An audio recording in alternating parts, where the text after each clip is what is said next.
Novak, well done. Do you think your level today was better than your first match here in Rome? I think so. It was, yeah, it was a good match to be part of. Of course, playing Grigor is always a challenge. I know that he's going to deliver his quality. He is one of the most talented players on the tour, without a doubt, for many years. And towards the end of the second set, he showed what he's capable of. You know, he started to raise the level. You know, he obviously had a good support of the crowd, and the momentum shifted to his side. I was set and 4-2 up and had chances to close out the match, but I didn't. But I was very pleased that I managed to kind of find again the right rhythm in the first game of the third set right away, and that was super important, you know, to make a break early and kind of hold things under control, which is what happened.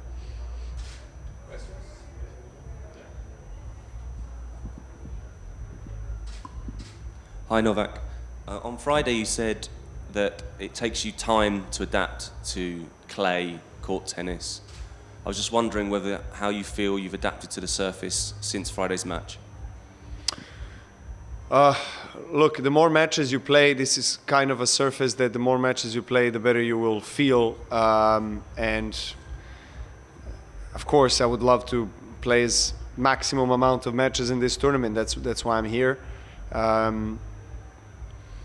You know, it's a different scheduling this year than any other year that I played in Rome. Obviously, with an extended duration of the tournament, you have a day off between matches, which in some way it's good because you get a chance to recover more, to work on a practice court on the specifics of your game, and then perform on the court in the best possible way, which, you know, I think I'm getting closer to the desired level. I mean, of course, you can always play better, but you know, today I had a really good quality opponent, and I think I delivered for most part of the match, except the end of the last maybe 4 games of the second set. Other than that, I think I was really solid.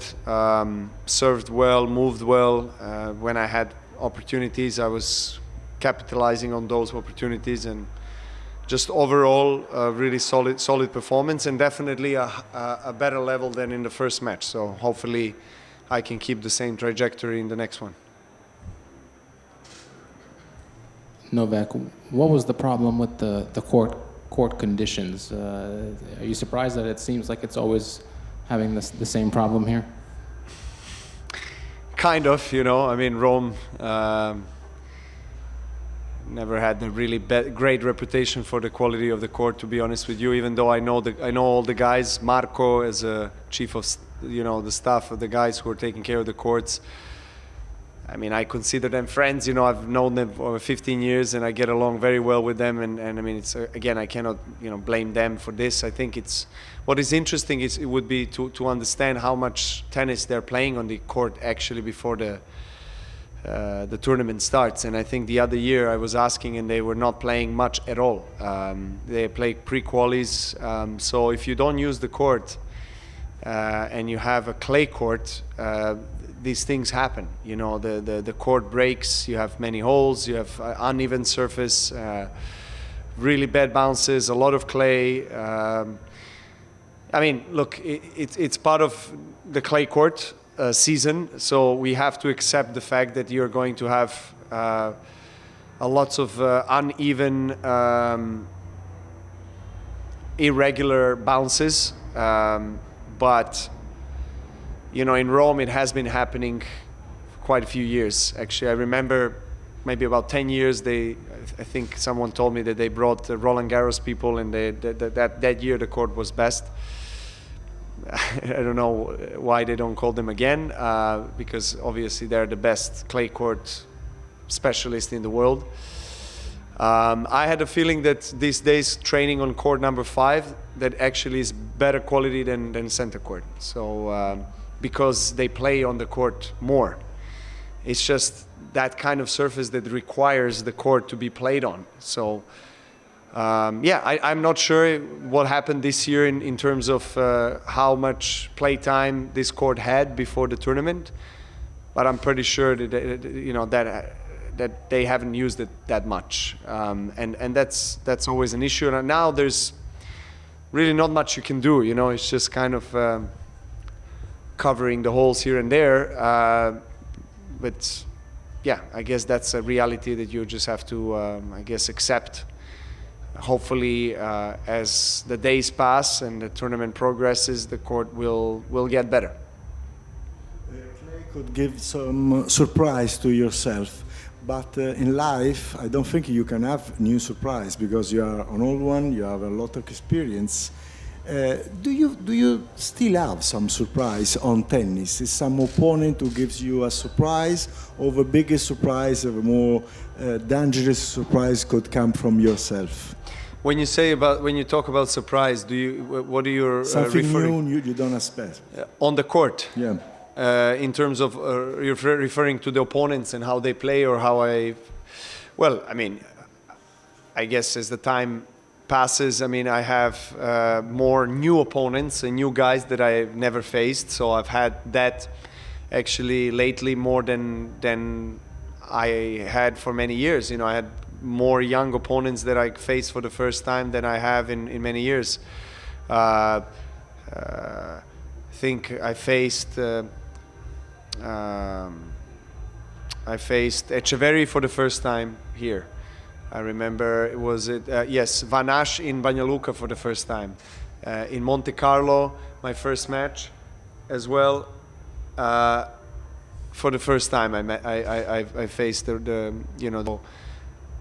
It's not something that is normal that I'm used to. So of course, you know, every time you play somebody new,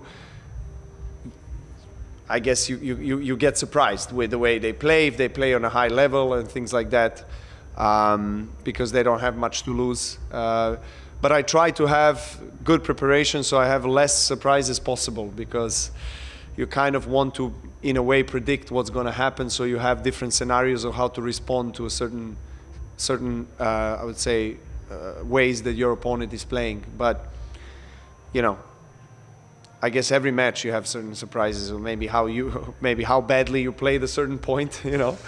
But it's always kind of regrouping and getting back to the focus and an optimal state. From myself, as I said, I surprise myself sometimes with some good points and also some bad points. You know, today I surprised myself with a terrible start. You know, I lost the first 4 points of the match and handed the break to my opponent. You know, and just a very poor opening game. So you know, it's not something that is normally happening. You know, you normally hold serve, but I mean, it is happening, and when it happens, you know, it's important to kind of like just reset. You talked about it a bit earlier, but what do you think about the new format with the 96-player draw? Yeah. And do you think it's an advantage to the older guys to get the time to recover between, you know, days off? And it depends really from which angle you're looking at it. I mean, I'm personally overall not a fan of that, because I feel like we already have you know, 4 Grand Slams a year that take 2 plus 1 week eventually if you go all the way, you know, with training. So, you know, you spend 10 to 12 weeks only in Grand Slams, and then now we're going to have 8 out of 9,000 events are going to be the same from next year, you know, a pretty much 2-week event.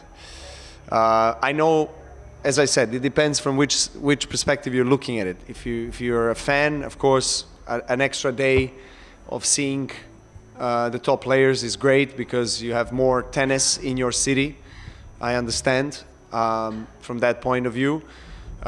You mentioned that it might be advantaged because of the recovery. Yes, it could be the case in that given tournament. But then, you know, if you play all the big events on clay, for example, and you play at Indian Wells, Miami, there is also kind of a month duration for 2 events.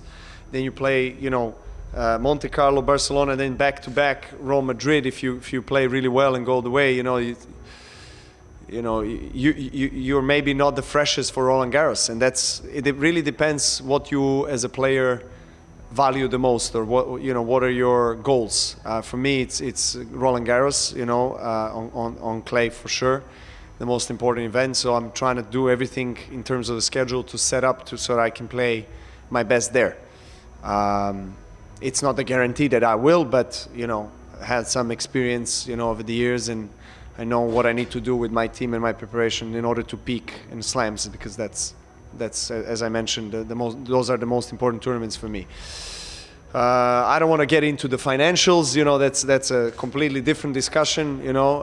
We can spend all day talking about it, but I think it's just really matter of which perspective you're looking at it. I think the positive thing is that you're giving more players an opportunity to be in the main draw, because it's obviously expanded the draw, so you have more players.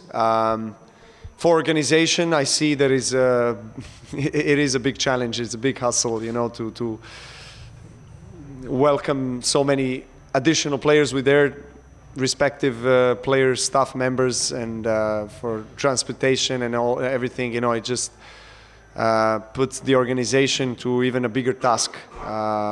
There's been complaints, about Madrid and Rome tournaments from players, with their accommodation, transportation. It's challenging. Obviously, the first year,